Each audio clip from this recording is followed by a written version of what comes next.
ফজর, যোহর, আসর, এশার আগে সুন্নত পড়ি, কিন্তু মাগরিবের সুন্নত কেন পরে পড়ব? পৃথিবী কি আসলেই একটি মাসের উপর অবস্থিত? আল্লাহু আকবার বলার কোন নির্দিষ্ট জায়গা আছে কি? নবুয়তের পূর্বে রাসূল আকরাম সাল্লাল্লাহু আলাইহি সাল্লাম কোন ধর্ম পালন করতেন? এরপরে প্রশ্ন হলো, বর্তমানে পুরুষ নির্যাতন হয় কিন্তু নারীরাই স্বামীদেরকে তালাক দেয়, ইসলামের প্রতিকার কি?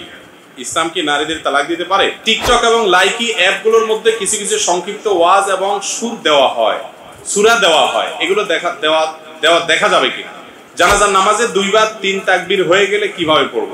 কাপড় বিক্রির সময় বা 3 পিস বিক্রির সময় ক্যাটালগ বা মহিলা পুরুষের ছবি দিয়ে কাপড় বিক্রি করা যায় কিনা? কত দূরত্বে কসর করতে হয়? বাইরের কাছে চলে আসলেও কি কসর করা লাগবে? এবং বের হওয়ার সময় কত দূর থেকে কসর শুরু হবে? আমার নানির 4 ছেলে মেয়ে, 3 ছেলে মেয়ে দেখাশোনা করে না, শুধু ছোট মেয়ে দেখাশোনা করে, এখন ছোট মেয়ের সম্পত্তি কি বেশি পাবে? এরপর প্রশ্ন হলো, মৃত ব্যক্তির জন্য কি কি আমল করলে তাদের কবরে পৌঁছাবে? আচ্ছা, মৃত মা বাবার নামে আমরা যে 40 দিন বা 40 পালন করি, সে বিষয়টা শরীয়তের বিধান অনুসারে জানতে চাই। চুরি করার মতো সামান্য অপরাধে হাত কাটা কি বর্বরতা নয়? কোন সন্তান কোন কারণে বাবার সাথে বেয়াদবি করেছে, সাথে সাথে মাফও চেয়েছে, বাবা মাফও করে দিয়েছে, ছেলের আর কোনো করণীয় আছে কিনা? সুন্দর প্রশ্ন। বিবি প্রেগনেন্ট থাকা অবস্থায় স্বামী কেন মৃত ব্যক্তি দেখতে অথবা জানাজা অংশগ্রহণ করতে পারবে না? কবরস্থান থেকে আসার পর কেন ওযু করে বাসায় ঢুকতে হয়? আল্লাহ তাআলা অনেক দয়ালু, তাহলে জাহান্নাম তৈরি করলেন কেন? আপনারা কি আজকে বুদ্ধি করে এই প্রশ্নগুলো সব ধরে নিয়ে আইছেন? আল্লাহ জাহান্নাম তৈরি করছে কেন? এতগুলো প্রশ্ন উত্তর চলে আসছে না? আল্লাহ তাআলা দয়ালু এটা জানেন, আল্লাহ যে কাহার সেটা জানেন না, আল্লাহ যে রহমান এটা জানেন, কিন্তু আল্লাহ যে কাহার এটাও তো জানা উচিত। আল্লাহ যে রহিম এটা জানেন, রউফ এটা জানেন, আল্লাহ যে জব্বার সেটা জানেন না? ভাইরা, কবরস্থান থেকে আসার পর কেন ওযু করে বাসায় ঢুকতে হয়? এটা তো আমিও জানি না। কবরস্থান থেকে আসার পর কি ওযু করতে হয়? তবে মুর্দাকে দাফন করার পর গোসল করা মুস্তাহাব, সেটা ফরজ বা ওয়াজিব না, কিন্তু কবরস্থান গেলেই আপনার ওযু করতে হবে এরকম কোনো কথা নাই। বিবি প্রেগনেন্ট থাকা অবস্থায় স্বামী কেন মৃত ব্যক্তি দেখতে অথবা জানাজা অংশগ্রহণ করতে পারবে না? এটাও তো আমি জানি না। বিবি প্রেগনেন্ট থাকলে স্বামী মৃত ব্যক্তিকে দেখতে যাবে, আপনি ফতোয়া নিজে দিয়েছেন, আমার কাছে কারণ জানতে আসছেন, এটা তো হলো না ভাই। আচ্ছা, এরপরে প্রশ্ন, কোন সন্তানকে কোন কারণে বাবার সাথে বেয়াদবি করেছে, কোন সন্তান কোন কারণে বাবার সাথে বেয়াদবি করেছে, সাথে সাথে মাফও চেয়েছে, বাবা মাফও করে দিয়েছে, ছেলের আর কোনো করণীয় আছে কিনা? সুন্দর প্রশ্ন। আপনি বাবার সাথে মায়ের সাথে বেয়াদবি করে ফেলেছেন বা কোনো মানুষের অধিকার নষ্ট করেছেন, যারটা করেছেন মাফ নষ্ট, তার কাছে মাফ চেয়ে নিয়েছেন, তিনি মাফও করছেন, আলহামদুলিল্লাহ। আপনার মূল পাথরটা মাথার উপর থেকে পড়ে গেল, কিন্তু আরেকটা পাথর আছে, সেটা কি? সেটা হলো আপনি এই অন্যায় কাজটা করেছেন, এখানে আপনার বাবার অধিকার যেমন নষ্ট করছেন, আল্লাহর নির্দেশও লঙ্ঘন করেছেন, তাই না? আল্লাহ বলছেন ওয়াবিল ওয়ালিদাইনি, মা বাবার প্রতি সদ্ব্যবহার করো, আপনি এটা করেন নাই, তাহলে আল্লাহর বিধান লঙ্ঘন করলেন না? বাবার হকও নষ্ট করছেন, আবার আল্লাহর অর্ডারও লঙ্ঘন করলেন। তো বাবার কাছ থেকে মাপ চাইছেন, মূলটা হয়ে গেছে, এবার আল্লাহর কাছেও মাপ চান, আল্লাহ আপনিও মাফ করে দেন, বাস কথা শেষ। কথা বুঝতে পারছি? তো আল্লাহর কাছেও মাপ চাইতে হবে, বান্দার কাছে মাপ চাওয়াটা মূল, এর পাশাপাশি আল্লাহর কাছে মাপ চান, ইনশাআল্লাহ তাআলা মাফ করবেন। চুরি করার মতো সামান্য অপরাধে হাত কাটা কি বর্বরতা নয়? একটু আগে উত্তর দিয়ে ফেলছি তো, এটা উত্তর চলে আসছে না? আল্লাহ তাআলা চুরি করার পরে হাত কাটতে বলছেন, আপনার বুঝে আসতেছে না, আপনি বুঝে আসে না দেখে মানবেন না, কারণ আপনি আপনার বুঝের গোলাম, আমি তো আল্লাহর গোলাম, উনি বলছে যথেষ্ট। আমি আমার বুঝের উপরে এত কনফিডেন্ট নাই যত কনফিডেন্ট আছে আল্লাহর নির্দেশের যৌক্তিকতার। আমার বুঝ এটা দুনিয়াতে কয়দিন পর তরমুজ প্রমাণ হয়, ঠিক না? ঠিক, আমার বুঝ অনেক সময় তরমুজ প্রমাণ হয় না।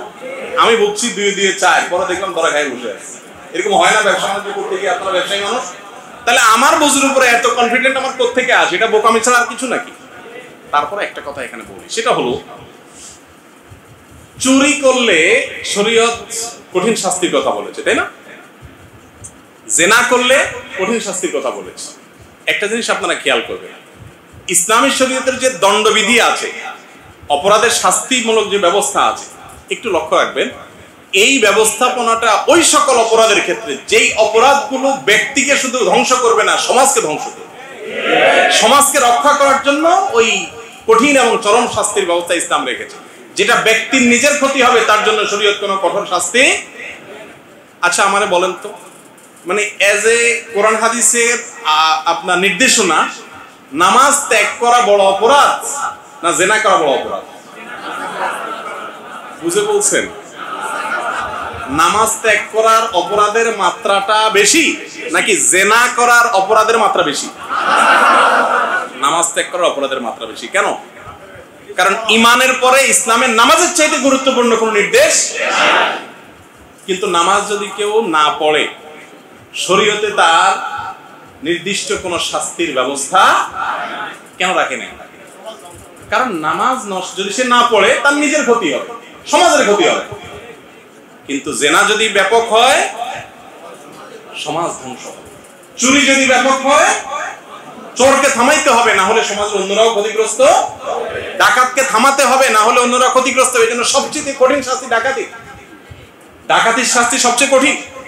হাত পা বিপরীত দিক থেকে কেটে ফেলাও, ছুঁড়ে ছুঁড়ে হত্যা করো, মৃত্যুদণ্ড দাও বিচারিক ভাবে ডাকাতের বেলা। কারণ সমাজকে ত্রাসের সৃষ্টি করবে, ডাকাতের কারণে অনেক মানুষ ক্ষতিগ্রস্ত হবে। এই জন্য ভাই ইসলামী শরীয়ত দণ্ড রেখেছে কোথায় দেখেন? আপনি গান শুনেন, দুমায়া সারাদিন গান শুনেন, নাচেন, নাচতে নাচতে একদম ফ্যানের সাথে ঝুলে থাকেন।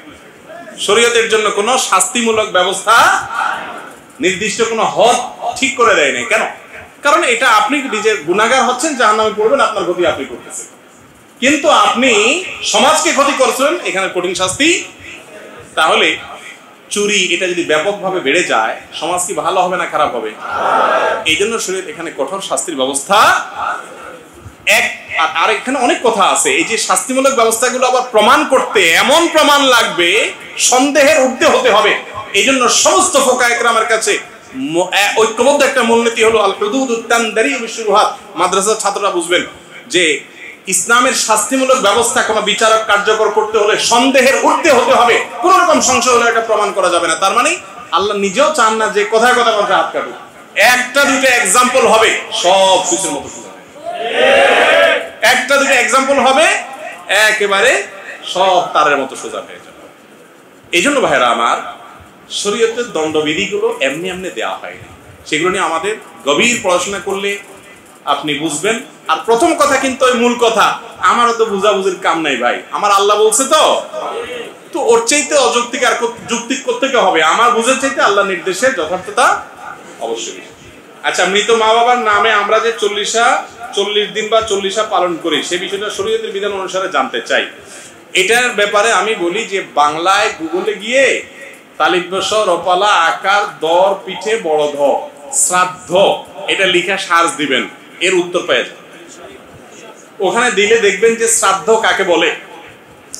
অন্য ধর্মাবলম্বী ভাইরা বোনেরা তাদের বিশ্বাস যে মৃত মানুষের তাকে স্বর্গে খাবার দিতে হলে তার মৃত্যুর পর আত্মীয় স্বজন ডাইকা খাওয়াইতে হয়, যদি না খাওয়ানো হয় তাহলে তারা খাওয়ান দেওয়া হয় না। এটাকে বলা হয় শ্রাদ্ধ। শ্রাদ্ধ তো এই শ্রাদ্ধ এটারই একটা ইসলামিক ভার্সন আমাদের দেশে কিভাবে কেমনে চালু হয়েছে জানি না। এই 3 দিন আর 40 দিন আর 7 দিন আর 3 দিন, বুঝতে পারছেন? তবে এটা ঠিক যে কোনো দিনক্ষণ ঠিক না করে বা এটা না দিলে ওইটা হবে না এরকম কোনো বিশ্বাস না রেখে আপনি সাধারণভাবে আপনার কোনো মৃত ব্যক্তির জন্য গরিব দুঃখীদেরকে চাল কিনে দিলেন, ডাল কিনে দিলেন, বাজার করে দিলেন। এই যে ক্রাইসিস চলতেছে, অর্থনৈতিক কষ্টে আছে একটা মানুষ, বাজার কিনে দিলেন। অথবা আপনি রান্না করে এতিমদেরকে খাওয়া দিলেন, গরিবদেরকে খাওয়া দিলেন। এটা দিনক্ষণ ঠিক করা ছাড়া আমি দান করলাম সব সে পাইলো। মৃত ব্যক্তির জন্য দান করা যায়, একটু আগে শুনছেন না আপনারা? তো টাকা যেরকম দান করা যায় খানাও সেই হিসাবে আপনি দিতে পারেন, সেটা জায়েজ আছে। কথাকে বুঝাতে পারছি? তো দিনক্ষণ ঠিক করে এভাবে করবেন না। বাংলাদেশে এটা একটা ব্যাধিতে রূপান্তর হয়েছে। অতএব এবারে সাবধান থাকতে হবে। আমরা দান করব, খাবার দান করতে কোনো অসুবিধা নাই। বেশি বেশি করে খাবার দান করবেন। বিশেষ করে এই যে ক্রাইসিস চলতেছে ভাইরা আমার, এই টাইমে একটু বাজারে যাবেন। যাদেরকে আল্লাহ তৌফিক দিছে আমার এই অনুরোধটা রাখবেন, একটু বাজারে যাবেন, যায় দেখবেন মাছ বাজারে দূর থেকে কোন মানুষটা একটা মাছের কাছে একবার যায় 3 বার ফিরে আসে, একটু খেয়াল করবেন। এরপরে কাছে যা রিকোয়েস্ট করবেন, ভাই প্লিজ মাছটা আপনি নেন, আমি টাকাটা দিতে চাই, আপনি আমাকে সুযোগ দেন। হয়তো দিবে না, এই আমলটা করার চেষ্টা করবেন। আমি নিজে মাঝে মধ্যে চেষ্টা করি, যদি আমার বাজারে যাওয়ার সুযোগ হয় না, যখন যাই চেষ্টা করি। কারণ আমার মনে আছে সৌদি আরবে আমি যখন প্রবাসে ছিলাম, কিছু লোককে দেখছি, সৌদি নাগরিকদেরকে দেখছি এই আমলটা করে। আমি ভালো তো।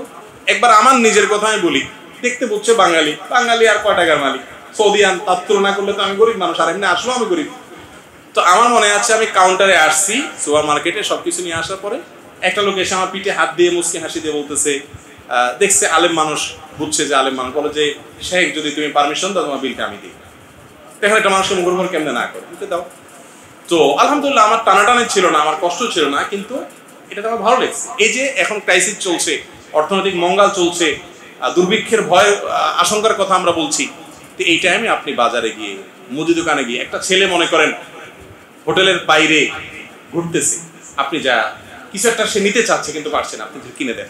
মনে রাখেন অনেক সময় লক্ষ লক্ষ টাকা দানের চাইতে এরকম টাইমগুলো 10-20 টাকা দানের ওজন অনেক বেশি হয়। এই জন্য মানুষের নিডটা, আপনার আশেপাশে প্রতিবেশী খোঁজ খবর নেন যে হয়তো আয় ইনকাম নাই, কারো কাছে বলতে পারে না, একটু বাজার করে পাঠায় দেন, একটু কিছু টাকা পাঠায় দেন, আপনার মিসেসকে দিয়ে পাঠান, নিজে পাঠান। ভাইরা, এগুলো আমাদের সমাজ থেকে বিদায় হয়ে গেছে, এগুলো একসময় ছিল। আগে আমাদের মা চাচিদেরকে দেখছি ভালো কিছু রান্না করছে, বাটিতে করে ঢাকনা দিয়ে পাঠায় দিত, ওর ঘরে নিয়ে যাওয়া সব গিরে নেন। আছে এখন এগুলা? এগুলা আছে এখন?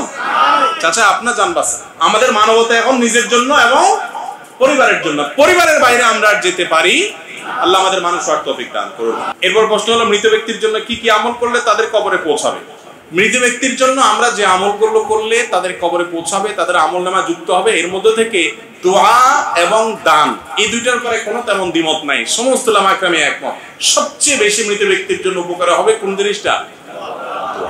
দোয়ার চাইতে উপকারী কিছু নাই। এক হাদিসে আসছে নবী সাল্লাল্লাহু আলাইহি ওয়াসাল্লাম বলেছেন, একজন মানুষ মৃত্যুর পর তাকে আল্লাহ রাব্বুল আলামিন জান্নাত দিয়েছেন, জান্নাতি হিসাবে তার মর্যাদা আল্লাহ তাআলা বাড়িয়ে দিয়েছেন, আফার ক্লাসে দিয়ে দিচ্ছেন, প্রমোশন দিয়ে দিচ্ছেন। সে বলে যে আমাকে উপরের ক্লাসে জান্নাত দেওয়া হলো, ব্যাপার কি? মানুষ মরার পরে তো কোনো আমলের সুযোগ নাই, আমি তো কোনো আমল করি না যে আমাকে ক্লাস উন্নতি করে দেওয়া হলো, এটা কেন হলো, মানে এই সুবিধাটা আমি কিভাবে পাইলাম, আমি জানতে চাইব। তখন আল্লাহ তাআলার তরফ থেকে তাকে বলা হবে, এটা তোমার দুনিয়াতে রেখে যাওয়া সন্তানরা তোমার জন্য যে দোয়া করেছে, সেই দোয়ার কারণে তোমার মর্যাদা বৃদ্ধি করে দেওয়া হবে। তো এই জন্য দোয়া হলো মৃত ব্যক্তিদের জন্য সবচেয়ে বড় করণীয়, মেইন করণীয় দোয়া। চোখের পানি ফেলে দোয়া করা, আল্লাহ আমার বাবাকে, আমার মাকে, আমার ভাইকে, যে চলে গেছে দুনিয়া থেকে, আল্লাহ আপনি তাকে মাফ করে দিন, আল্লাহ তাকে আপনি ক্ষমা করে দিন, তার অনেক ভুল ত্রুটি ছিল, আল্লাহ আপনি আহকামুল হাকিমিন আরহামুর রাহিমিন, আপনি মাফ করে দেন, আল্লাহ তাকে আপনি জান্নাতুল ফিরদাউসে জায়গা দেন, আল্লাহ তার ভুল ত্রুটি মাফ করেন। এভাবে চোখের পানি ফেলে আপনি দোয়া করবেন। এটা হলো মুর্দার জন্য সবচেয়ে বেশি উপকারী কাজ, সবচেয়ে বেশি উপকারী কাজ, এটা করবেন। খবরদার টাকা ভাড়ায় টাকা দিয়া হুজুর রাইখা দোয়া করাবেন। মৃত ব্যক্তির জন্য দোয়া নিজে করবেন বা ওলামাদের কাছে দোয়া চাইবেন, হুজুর দোয়া করেন, এটা ঠিক আছে। কিন্তু দোয়া করা এক জিনিস, দোয়া চাওয়া এক জিনিস, আর দোয়া করানো কিন্তু আরেক জিনিস। দোয়া করতে পয়সা লাগে না, চাইতেও, কিন্তু করাইতে কি কি লাগে? আগরবাতি লাগবে, আপনার মিষ্টি প্যাকেট লাগবে, হুজুরের হাদিয়া লাগবে, একটা বাজেট লাগবে, তাই না? কিন্তু দোয়া করতেও পয়সা লাগবে না, চাইতেও। মৃত ব্যক্তির জন্য দোয়া করায়া বিনিময় দিয়া দোয়া করাবেন, এটা জায়েজ, এটা করাবেন না। তো মৃত ব্যক্তির জন্য দোয়া করবে, এটা অনেক বেশি উপকারী। নবী করিম সাল্লাল্লাহু আলাইহি ওয়াসাল্লাম বলেছেন, মানুষ মারা যাওয়ার পর সব আমল বন্ধ হয়ে যায়, তবে তিনটা আমল খোলা থাকে। এর ভিতরে একটা হলো আও ওয়ালাদুন সালিহ ইয়াদউ লাহ, নেক সন্তান যদি বাপ মার জন্য কি করে? দোয়া করে। এজন্য তাদের জন্য ক্ষমা প্রার্থনা, ইস্তেগফার এবং দোয়া করবেন। এক। দ্বিতীয় হলো দান সাদাকা, এটা যত করতে পারেন তার পক্ষ থেকে, আল্লাহ আমার বাবার তরফ থেকে দানটা করলাম, এই এতিমটা লালন পালন করে আল্লাহ সওয়াবটা আমার বাবারে দিয়ে, হ্যাঁ, এই মসজিদে আমি এই টাকাটা দিলাম, আল্লাহ সওয়াবটা আমার মায়ের কবরে, ওনার আমলনামায় আপনি যোগ করে দিয়েন। এভাবে তাদের তরফ থেকে দান করতে পারেন। প্রচুর পরিমাণ হাদিসে এর সম্পর্কে বলা আছে। এছাড়া হজমরাও আপনি মুর্দাদের তরফ থেকে করতে পারেন। বহু হাদিসে আসছে এরকম। নবী করিম সাল্লাল্লাহু আলাইহি ওয়াসাল্লাম সাহাবীরা জিজ্ঞেস করছে, ইয়া রাসূলুল্লাহ, আমার মা মারা গেছেন, হজ করতে পারেন না, আমি হজ করতে পারি কিনা? তখন বলেছেন, হ্যাঁ, তুমি তার তরফ থেকে হজ করো। হজমরা মৃত ব্যক্তির তরফ থেকে করা যায়।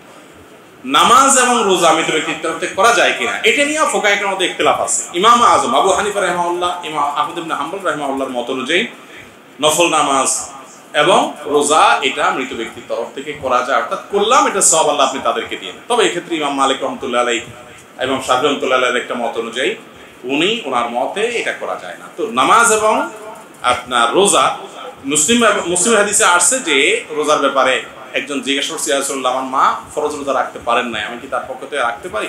নবী সাল্লাল্লাহু আলাইহি ওয়াসাল্লাম বলছেন, হ্যাঁ, তুমি রেখে দাও অন্য সময়ের মধ্যে। তাহলে বোঝা গেল যে মৃত ব্যক্তির তরফ থেকে রোজা রাখা যায়, কিন্তু মূল কাজ হবে তার পক্ষ থেকে ইস্তেগফার করা, আর দ্বিতীয় কাজ হবে দান সাদাকা করা। আমার নানির 4 ছেলে মেয়ে, 3 ছেলে মেয়ে দেখাশোনা করে না, শুধু ছোট মেয়ে দেখাশোনা করে, এখন ছোট মেয়ের সম্পত্তি কি বেশি পাবে? সম্পদের ভাগটা সন্তান হিসাবে প্রাপ্য হয়ে যায়, এটা কিন্তু রেস্ট টু রেন্ট না, রেস্ট টু রেন্ট, ভাড়ার বিনিময়ে আরাম করেন। হোটেলে রেস্টুরেন্ট বলি না আমরা, ভাড়ার বিনিময়ে আরাম করেন। তো এই সার্ভিস পাচ্ছেন সেজন্য সম্পদ দিবেন, ব্যাপারটা এরকম না। আপনার সন্তান হিসাবে যারা দুনিয়াতে এসছে তাদের সবাই প্রাপ্য হয়ে গেছে। যে আপনার হক আদায় করছে সে কপালওয়ালা, যে হক নষ্ট করছে সে কপাল পোড়া। যে হক নষ্ট করছে ওর আখিরাত ধ্বংস করছে, যে হক আদায় করছে ওর দুনিয়া আখিরাত ও লাভবান হয়েছে। কিন্তু আপনি তাই বলে সম্পদ কম বেশি করবেন? হ্যাঁ, যে আপনার সেবা করতে গিয়ে পয়সা বা খরচ করছে আপনি তাকে সম্পদ থেকে দিতে পারেন, যে ঠিক আছে আমার চিকিৎসা করাইতে যায় তোমার এই খরচ হয়েছে, এই জমি বেচে দিলাম, এটা আপনি দিতে পারেন। তুমি আমার সেবা করতে গিয়ে এই দৈনন্দিন এই খরচ হয়, এই খরচের টাকা এটা দিতে পারেন। কিন্তু অনেক মা বাপ আছে যে সন্তান একটু দেখাশোনা করে তার নামে সম্পদ লেখা দেয়, যেটা দেখাশোনা করে না তারে আর দেয় না। আছে না নাই? এটা ভুল, এটা ভুল। কেন? সন্তান হিসাবে তার আপনার ওরসে আসছে, আপনার ঘরে জন্ম হয়েছে, বাস তার প্রাপ্য হয়ে গেছে। আল্লাহ তাআলার হিসা এটা ঠিক করে দিয়েছে, সে ভালো হোক আর মন্দ হোক এটা তাকে আপনি দিবেন। আল্লাহ কোরআনে কারিমে বলেছেন আবাউকুম ওয়া আবনাউকুম লা তাদরুনা আইয়ুহুম আকরাবু লাকুম নাফা, তোমাদের বাবা তোমাদের সন্তানরা কে বেশি উপকারী তোমরা কেউ জানো, অতএব আল্লাহ যা দিতে বলেছেন তাকে তা দিয়ে দাও, তোমার তো বোঝার দরকার নাই। আপনি আশপাশে লক্ষ্য করলে দেখবেন, আমি নিজে বহু দেখেছি যে বাপের সব সম্পদ একটার নামে লিখে দিয়েছে, কারণ আব্বাবে মনে হয়েছে এটা আমার খেয়াল রাখবে, ভালো হবে। ঘটনা চক্রে ওইটাই সবচেয়ে অমানুষ হয়ে পড়ছে, এবার তো আর ফেরত নিতে পারে না। এরকম আছে না নাই? আবার যেটাকে আপনি খারাপ মনে করছেন আল্লাহকে কখনো হেদায়েত দিতে পারে, সে হয়তো ভালো হয়ে যেতে পারে। আপনি ছেলেকে ভালো মনে করে সব লিখে দিলেন, ছেলে আজকে মরে গেল, বৌমা অমানুষ, শেষ সব। এই জন্য ভাইরা আল্লাহর চাইতে বেশি বোঝার চেষ্টা করলে সেটা কি হবে? ক্ষতির কারণ হবে। এই জন্য সন্তান কেউ আপনার কথা একটু বেশি শুনে কেউ একটু কম শুনে, এই জন্য আপনি সম্পদ থেকে বঞ্চিত করবেন, আরেকজনকে বেশি দিবেন, এটা করতে পারবেন না। এরপরে ভাই প্রশ্ন, কত দূরত্বে কসর করতে হয়? বাইরের কাছে চলে আসলেও কি কসর করা লাগবে? এবং বের হওয়ার সময় কত দূর থেকে কসর শুরু হবে? সফরের যে সুবিধা এর মধ্যে থেকে একটা হলো ফরজ নামাজ 4 রাকাত লাগলো 2 রাকাত হয়ে যাবে ফরজগুলো। তো এই কসরের সুবিধা একজন মুসাফির কখন পাবেন? আমরা এখন এখানে বসে কথা বলছি, আপনার বাসা নিউ পল্টন, আজিমপুরে বা এলিফ্যান্ট রোডে বা আশেপাশে। তো আপনি আপনার বাসা থেকে ধরেন চট্টগ্রাম যাবেন বা হজে রওনা হয়েছেন, বের হয়েছেন, পথে ধরেন শাহবাগে গিয়ে আপনি দাঁড়ায় একটা মসজিদে নামাজ পড়ছেন, তখন থেকে কসর শুরু হবে কিনা? উত্তর হলো না। কসর শুরু হবে কখন? যিনি মুসাফির তার বাড়ি তার গন্তব্য থেকে তার যে সোসাইটি, তার যে শহর, এই শহর এবং শহরের যে আনুষঙ্গিক বিষয় আসে এগুলা এরিয়া ক্রস করে বের হয়ে গেলে তারপর থেকে কি হবে? সুবিধা, সফরের সুবিধা শুরু হবে। ধরেন আমরা জেলা শহর দিয়ে যদি বুঝি, আপনি ধরেন একটা জেলার বাসিন্দা, ফর এক্সাম্পল আপনি লক্ষ্মীপুর শহরে বসবাস করেন অথবা গ্রামে বসবাস করেন। একটা শহরের একটা সোসাইটি আছে, একটা কবরস্থান, ঈদগাহ, মসজিদ, এটা সেটা, অফিস, সবকিছু মিলে একটা পূর্ণাঙ্গ একটা সমাজ ব্যবস্থা থাকে না?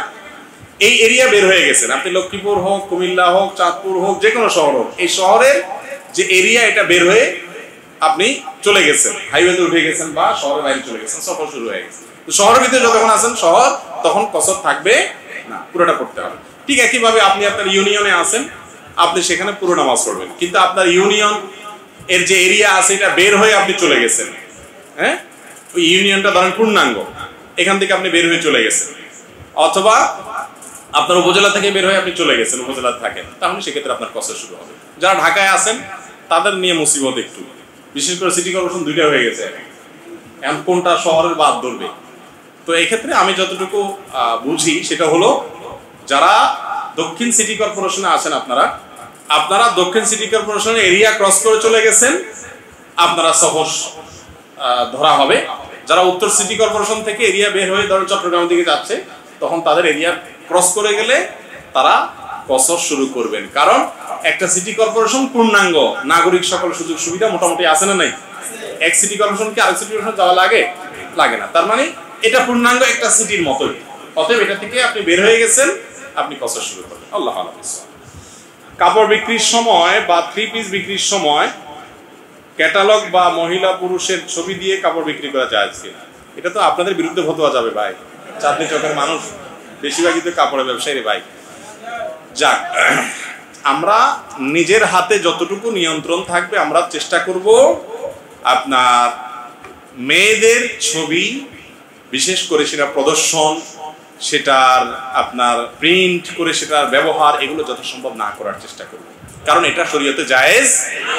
যদি আমার নিয়ন্ত্রণের বাইরে হয়, আমি পাইকারি কিনে আনছি বা আমি যে কোম্পানিতে কিনে আনছি তারা দিয়ে দিছে, এটা আমার হাতে না, তো সেটা তো আমার নিয়ন্ত্রণের বাইরে গেল, কিন্তু সেটাকেও প্রদর্শন করার খুব বেশি চেষ্টা করব না। ভাইরে, এমন একটা সময় আমরা আছি, সামনের দিন এমন একটা আসছে যে জ্বলন্ত কয়লা হাতে রাখাটা সহজ হবে ঈমান, আমল, তাকওয়া ধরে রাখার চাইতে।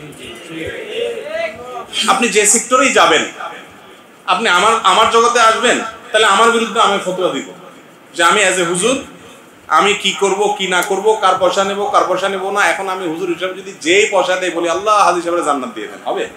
আমি জানি বেটা আগাগোড়া 2 নম্বর, আমার দিয়েছে 2 নম্বরের টাকা, আমি বলছি আল্লাহ আপনি হাজি সাহেবের জান্নাত পার করে জান্নাত পৌঁছায় দেন, এরকম দোয়া করলে হবে? মানে এত হাজি সাহেবের প্রতি এত খুশি হয়ে। আমি এটা এই জন্য বুঝতে চাচ্ছি যে সব সেক্টরে হালাল উপার্জন করাটা অনেক কঠিন হয়ে গেছে। এর ভিতরে চেষ্টা করতে হবে যতটুকু পারা যায় ভাই, পর্দার বিধান যাতে লঙ্ঘন না হয়। জানাজার নামাজে 2 বা 3 তাকবীর হয়ে গেলে কিভাবে পড়বো? জানাজার নামাজে 2 বা 3 তাকবীর যদি হয়ে যায়, তাহলে সেক্ষেত্রে আপনি ইমাম সালাম ফিরানোর সময় আপনি সালাম ফিরাবেন না, আপনি বাকি তাকবীরগুলো দিয়ে তারপরে কি করবেন? সালাম ফিরাবেন।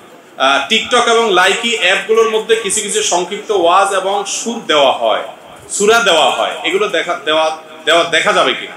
যদি আপনি সেখানে শুধুমাত্র ভালো কিছু দেখার কোনো সুযোগ থাকে, যেমন ফেসবুকে যেটা আছে, আপনার প্রোফাইলে আপনার ফ্রেন্ড লিস্টে আজেবাজে কোনো লোক না থাকলে সব ভালো জিনিসই আসবে, তো এটা ঠিক আছে যদি আপনি কন্ট্রোল করতে পারেন। এখন লাইকি টিকটক সম্পর্কে আমার ধারণা নেই।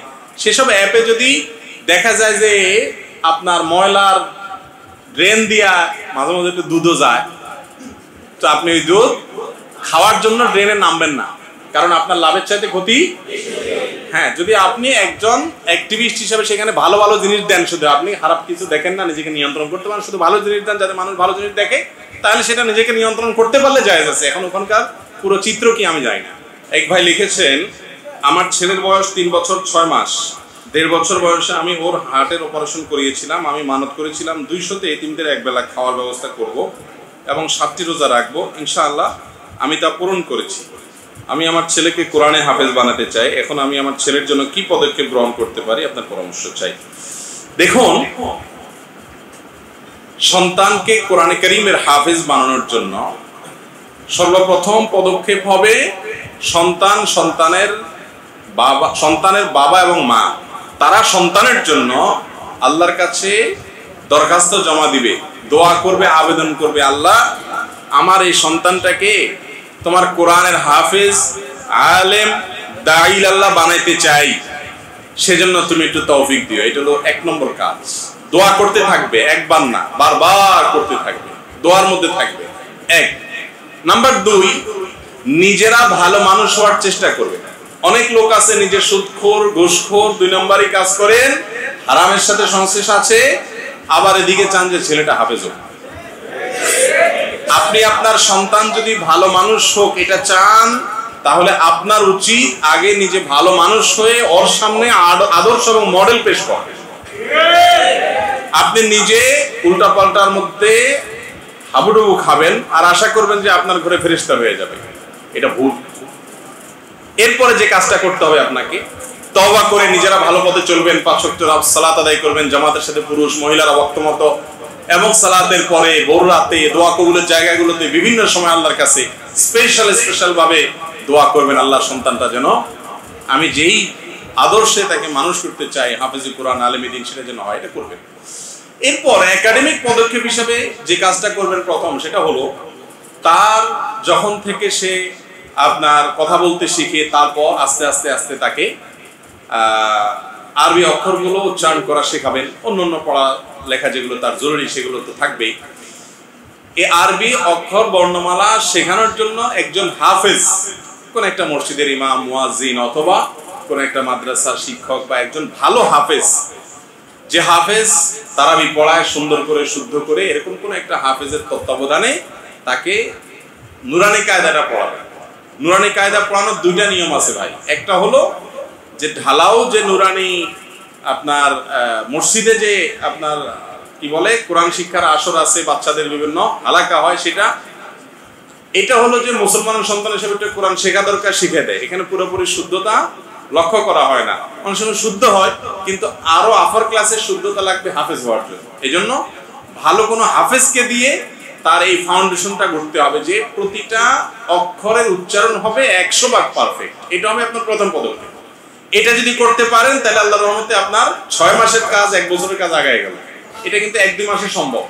আমাদের বেশিরভাগ ভাইয়েরা নিজেরা না জানার কারণে এই জায়গাটাতে ভুল করে ফেলেন। আপনি কিন্তু মক্তবের গতানুগতিক পড়া দিয়ে হবে না। যে হুজুরের কাছে দিবেন তাকে বলবেন যে ভাই আমি তাকে হাফেজ বানাবো, অতএব হিফজের যে ফাউন্ডেশন সেটা দিতে হবে।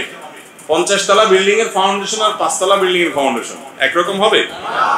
অতএব যেহেতু সে হাফেজ বানাতে চায় তাকে, অতএব তার ফাউন্ডেশনটা ওইরকম হইতে হবে, উচ্চারণটা হইতে হবে একদম পারফেক্ট সহি। কোন রকম শুদ্ধ উচ্চারণ আমাদের সবার আছে, কিন্তু যারা হাফেজ তাদের উচ্চারণটা একটু ভালো থাকে আমাদের দেশে। তো এটা করবেন এক।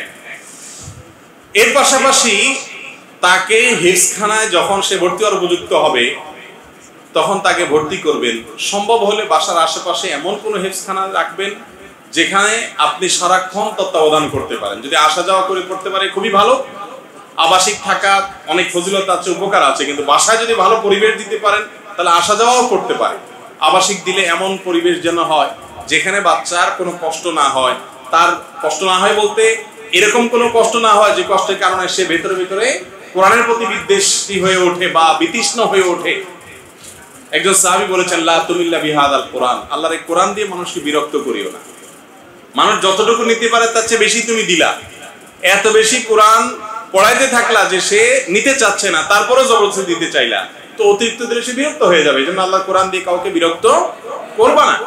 সেখানে একটা ছোট বাচ্চা, অতএব সে কতটুকু নিতে পারে, তার চেয়ে বেশি প্রেশার হয়ে যাচ্ছে কিনা, তারপরে টর্চার হচ্ছে কিনা, জুলুম হচ্ছে কিনা, এগুলো লক্ষ্য রাখতে হবে। এইসব বিষয়গুলো আপনি তত্ত্বাবধান করবেন, খেয়াল রাখবেন, মনিটর করবেন। 2 থেকে 3 জন আলেম ভিন্ন ভিন্ন, তাদের সাথে পরামর্শ করবেন কোনটায় দিলে ভালো হয়, কোনটায় মারামারি, অতিরিক্ত টর্চার নাই, এবং ঢালাও বিছানা, এক মশারিতে শোয়া সহ যে ঝামেলাগুলো আছে সেগুলো যেন না হয়। হ্যাঁ, সব দিক থেকে চৌকান্না হয়ে দিবেন। এরপরে কিছুদিন পর পর একজন ওস্তাজের মাথা হাতে মনিটরিং করাবেন, ফলো আপ করাবেন যে কতদূর আগাচ্ছে বা পিছাচ্ছে। মাদ্রাসার আমলি পরিবেশটা দেখবেন যে ছাত্রদের ভিতরে আমল আছে কিনা, আখলাক আছে কিনা, ভালো কিনা। এই ছেলে মাদ্রাসা ভর্তি হওয়ার পর থেকে তার চরিত্র, তার ব্যবহার, তার আচরণ, তার আমলের প্রতি আগ্রহ বাড়ছে না জায়গা দাঁড়ায় আছে না কমছে, এগুলো সব মনিটর করবেন। আমরা অনেকে আছি যে মাদ্রাসা ভর্তি করে দিছি, একটা পাঞ্জাবি একটা টুপি পরাই দিছি আর কোরআন আর রেহাল ধরা দিছি, তাও করালা দিয়ে দিছি। এখন কি ছেলে হাফেজ হচ্ছে না হাফেজ হইতে গিয়ে আরো নষ্ট হয়ে যাচ্ছে, সেটা আমরা আর খোঁজ খবর নিচ্ছি না। খুব তীক্ষ্ণভাবে মনিটর করতে হবে। আর যে প্রথম যেটা বলছি দোয়া, ওইটা পুরো কন্টিনিউয়াসলি চালাতে থাকতে হবে। আর একটা কাজ করবেন, ওলামা এবং তোলাবাদের মহব্বত করবেন। আমার একটা অভিজ্ঞতা, আলেম বিদ্বেষী মানুষদের ঘরে আলেম বা হাফেজ তৈরি হয় না। আমি বহু মানুষ দেখেছি, নামাজি মানুষ দাঁড়িয়ে আছে, দিনদার, কিন্তু হুজুরদের পিছে লাগার একটা বদভ্যাস আছে। হুজুরদের খোঁচাখুচি, হুজুররা ফেরেশতা না, হুজুররা দুধেরও দোয়া না যে তাদের পিছে লাগা যাবে না। ভুল করলে অবশ্যই যেখানে লাগা দরকার যতটুকু লাগবেন, কিন্তু কিছু মানুষের নেচারই হলো কি হুজুর দেখলে একটু খোঁচা দিতে মনে চায়। আবার এই মানুষগুলো আমি দেখেছি তাদের সন্তানদেরকে, আমি অনেককে ব্যক্তিগতভাবে চিনি, অনেক চেষ্টা করছে, মাদ্রাসা ভর্তি করাইছে, এখানে গেছে ওখানে গেছে, মাদ্রাসা পাল্টাইছে, মাগা মানুষ হয় নাই। আর এর বিপরীতে আলেম এবং তালেম ইলমদের প্রতি ভালোবাসা থাকবে, স্নেহ থাকবে, মমতা থাকবে। আল্লাহ তাআলা সাধারণত এই ঘরে যদি অন্যান্য শর্তগুলো ঠিকঠাক মতো পূরণ করে হাফেজ আলেম তৈরি করে দেন, আলহামদুলিল্লাহ। অতএব ওলামাদের ভালোবাসবেন, তালেব ইলমদের ভালোবাসবেন। আল্লাহ আমাদেরকে তৌফিক দান করুন। ভাইয়েরা আমার, আমি একটা কথা সবসময় বলি, এই যুগে কোটি কোটি টাকার মালিক হওয়া, এটা যে আমার মতো গরিব সে বুঝবে যে এটার গুরুত্ব কত বেশি। যারা আপনারা পয়সা আল্লাহ তাদের চোখের বড়, আপনারা এটা বুঝবেন না। যারা গরিব মানুষ আছেন তারা জানেন যে কোটি কোটি টাকার মালিক হওয়া এটা কত বড় একটা ব্যাপার, কত বড় একটা টার্গেট, তাই না? বিশ্বাস করেন, আমার ক্ষুদ্র দৃষ্টিভঙ্গি হলো এই কোটি কোটি টাকা, মিলিয়ন মিলিয়ন, বিলিয়ন বিলিয়ন টাকার মালিক হওয়া যত কঠিন, এর চাইতে বেশি কঠিন এই যুগে সন্তানকে মানুষের মতো মানুষের গড়ে তোলা। চতুর্দিকে বাঘের থাবা। শিক্ষা প্রতিষ্ঠানে দিবেন, ওখানে শত শত বাঘ, রাস্তায় পাঠাবেন সেখানেও বাঘ, মার্কেটে পাঠাবেন সেখানেও বাঘ। যেই বন্ধু বান্ধবদের কাছে দিবেন একটু রিল্যাক্সের জন্য, ওখান থেকেও বাঘের খাবার মুখে এসে পড়বে। এতগুলো থাবা থেকে মুক্ত করে সন্তানকে মানুষ বানাবেন, আল্লাহর কসম এর চেয়ে কঠিন কাজ এই যুগে আরেকটা না। আপনি নিজে ভালো হওয়া যত কঠিন, আপনার সন্তান ভালো হওয়া তার চেয়ে বেশি কঠিন। আপনি নিজেরটা নিজে মিলেন, আমরা বেশিরভাগ মানুষ মিলাই। আপনি আপনার বাবার প্রতি যতটা শ্রদ্ধাশীল, আপনার সন্তান কি আপনার প্রতি এতটা শ্রদ্ধাশীল? আপনি আপনার মাকে যতটা শ্রদ্ধা করেছেন, এখনো করেন, আপনার সন্তান কি তার মাকে এরকম করে? এর মানে কি আমরা আস্তে আস্তে উপর দিকে উঠছি না নিচের দিকে নামতেছি? আমি প্রায় সময় বলি, যুবকরা যদি 4-5 জন একসাথে হয়, হাবভাবই অন্যরকম হয়ে যায়। বাসে মনে করেন পাবলিক পরিবহনে উঠলো, লোকাল বাসে বা ডাইরেক্ট বাসে, যেটাই হোক, ঢাকা চিটাগাঙে বাসে উঠলো, 4-5 বন্ধু কলেজে পড়ে একসাথে উঠছে মনে করেন, তাহলে ওই কন্ট্রাক্টর বেচারা যে টাকা তোলে আর কি, এরা ডাকে কেমন? স্টাইলটা জানা আছে আপনাদের? খেয়াল করছেন? এ মামা এদিকে আসো, কথা কানে যায় না, কয়বার ডাকবো তোমার? ভাড়া নিয়ে যাও। আর তো যা খুশি তা করবে। আর যদি একা একা উঠে, তাহলে বিড়ালের মতো চুপে চাপে আসতে বাঙাটা দিয়ে বদল ছেলে বলতে হয়। ঠিক আছে? ঠিক। চা দোকানে গেছে মনে করেন 4-5 বন্ধু মিলে, কলেজে পড়ে বা কিছু ইউনিভার্সিটিতে পড়ে, সবার কথা বলছি না, সাধারণ একটা চিত্র এটা। তো দেখা গেল যে মেসিয়ার বেচারা এক ডাক দিছে, হয়তো বেচারা আসতে দেরি হয়েছে, আরেকজন কাস্টমারটা দিয়ে আসছে আর কি, তাহলে এবার তো হাবভাবে অন্যরকম হয়ে যায়। ঠিক না ভাই? ঠিক। রাস্তায় 4-5 জন একসাথে যাচ্ছে, রিক্সাওয়ালা বেচারা বলছে যাবি কিনা, রিক্সাওয়ালা বাবুরও সাহস নাই যাবো না এটা বলবে। ঠিক না ভাই? ঠিক। আহা, অথচ আমরা যে তরুণ দেখেছি এদেশে বেশিরভাগ ক্ষেত্রে, যে একসময় দেখা যেত যুবকরা মুরব্বীদেরকে দেখলে রাস্তার পাশে কাচুমুচু করে দাঁড়ায় যেত। বাসে উঠছে একজন বয়স্ক মুরব্বী দেখছে, চাচা আপনি বসেন, ছেড়ে দিত। এখন এগুলো কল্পনা করা যায়? ভালো মানুষ এখনো আছে যুবকদের মধ্যে, আমি বলছি না যে সবাই নষ্ট হয়ে গেছে, কিন্তু সাধারণ যে ঢেউ, এই ঢেউটা ভালো না, খারাপের দিকে যাচ্ছে। এই থাবা থেকে বাঁচার জন্য আমাদের সবচেয়ে বেশি এফোর্ট করা উচিত। আমরা এখন কি করি ভাই, সব বাবা মা নিজে একটা টাকার মেশিন, বাবা মা নিজে, আর ছেলে ধরেন তার ঘরে 2টা হয়েছে, মেয়ে 2টা হয়েছে, এগুলোরা বানায় কি, কিভাবে টাকার মেশিন বানায়?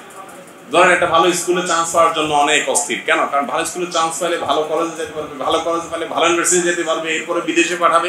এই সব কিছুর মূল উদ্দেশ্য কি? দিন শেষে ক্যারিয়ার গড়বে, একটা ভালো অবস্থানে যাবে এবং অনেক টাকা পয়সা কামাবে। অর্থাৎ আমি নিজে টাকার মেশিন, আমার ঘরে আরো 4-5টা মেশিন তৈরি করলাম। ঠিক না ভাই? ঠিক। কয়জন বাবা মা পাইছেন এ পর্যন্ত আপনারা? আমি তো দেখি না খুব একটা, খুব আছে, রেয়ার, খুব কম, যে বাবা মা বলেন যে আমার সন্তান ভালো কোনো স্কুলে কলেজে চান্স পাক বা না পাক, মানুষ হোক। এরকম আছে আজকাল? ভাইরা আমার, এই জন্য বলছি, এই প্রতিকূল পরিবেশে আপনি সন্তানকে মানুষ বানাবেন, ওর ভিতরে মনুষ্যত্ব থাকবে, মানবতা থাকবে, সে মানবীয় গুণাগুলি অর্জন করবে, অমানুষ হবে না, পশুর মতো হবে না, বেয়াদব হবে না। এটা খুব কঠিন একটা কাজ, অনেক কঠিন একটা কাজ। আমরা আমাদের সবচেয়ে দামি সম্পদটাকে সবচেয়ে বেশি নষ্ট করি। আপনাদের সবচেয়ে দামি সম্পদ হলো আমাদের সন্তান। এর চেয়ে দামি সম্পদ আর আপনার ব্যবসা বাণিজ্য, দোকান পাট, চাকরি বাকরি, ইনকাম, উপার্জন, হালাল হারাম বাজ বিচার করেন না করেন, এই সরকার জন্য করেন, সন্তানদের জন্য করেন, নিজের জন্য কেউ এতটা করে না, এই সরকার জন্য করেন, মূলত ফ্যামিলির জন্য করেন। তো যাদের জন্য করছেন তাদেরকে কিছু পয়সা করে দিয়ে যাচ্ছেন, কিন্তু আসল জিনিসটা দিচ্ছেন, মানুষ বানাচ্ছেন। রিকশাওয়ালাদের সাথে ব্যবহার কি করে, অশিক্ষিত মানুষ, চাচা বাপের বয়সে মানুষ রিকশাওয়ালা, তার সাথে কি ব্যবহার করে, চুলের তন্দন ব্রাশ কমালে কি করে। তো এই চিত্রগুলো আমাদের সমাজে আগে এতটা ভয়াবহ ছিল না, এখন যতটা ভয়াবহ আকার। এই জন্য সন্তানদেরকে সময় দিতে হয়। অনেক বাপ আছে মোবাইলে কথা বলতে বলতে বাসায় ঢুকে, আবার যাওয়ার সময় কথা বলতে বলতে যাচ্ছে। ঠিক না ভাই? ঠিক। বাসায় ঢুকে উনি মোবাইলে ওনার মেসেজ আসছে, হোয়াটসঅ্যাপে এটা আসছে, ওইটা আসছে, এই ব্যবসা ওইটা, উনি এটা নিয়ে বিজি। বাচ্চারা আসতে বলে দূরে যাও, এদেরকে ধরে রাখতে পারো না, আমি ঝামেলার মধ্যে আছি। আহা, আফসোস। এই সন্তানদের হাতেই হয় বেইজ্জত হয়, আর না হলে শিক্ষা পায় তখন চোখের পানি ফেলে আর কোনো, এবার এসে বলে হুজুর এটা তাবিজ দেন। আপনি বেলগাছ লাগায় তাল পাবেন কোথায়? আল্লাহ আমাদের সন্তানদেরকে মানুষের মতো মানুষ হিসেবে গড়ে তোলার জন্য, সন্তানদেরকে সময় দিবেন, তাদের সাথে কথা বলবেন, গল্প করবেন, ওদেরকে ফিল করার চেষ্টা করবেন সে কি ভালোর দিকে যাচ্ছে না খারাপের দিকে যাচ্ছে, তার হাবভাব কোন দিকে, গভীরভাবে মনিটর করবেন। কোন ছেলের সাথে চলছে, কোনটার সাথে উঠা বসা আছে, তার মোড়ের ভিতরে পরিবর্তন কি ইতিবাচক না নেতিবাচক, গভীরভাবে দেখবেন এবং সময় দিবেন। আর আল্লাহর হস্তে বাসায় ঢুকে আর ব্যবসা বাণিজ্য করবেন না। আপনারা তো ব্যবসায়ী মানুষ বেশিরভাগ, বাসায় ঢুকে আর ব্যবসা বাণিজ্য করবেন না ভাই। এত টাকা দিয়ে কি করবেন রে ভাই? মোবাইল স্টপ করে তারপরে বাসায় ঢুকবেন। এবার ফ্যামিলির টাইম, কোনো দোকানদারি আর ব্যবসা বাণিজ্য নাই, সব গোল্লা যায় যাক, আমার আসলগুলো ঠিক থাকে। কত সন্তান নষ্ট হয়ে যাচ্ছে। আল্লাহ আমাদের তৌফিক দান করুন। অনেক বেশি কথা বলে ফেললাম, ভুল কিছু বললে আমাকে মাফ করে দিবেন আপনারা।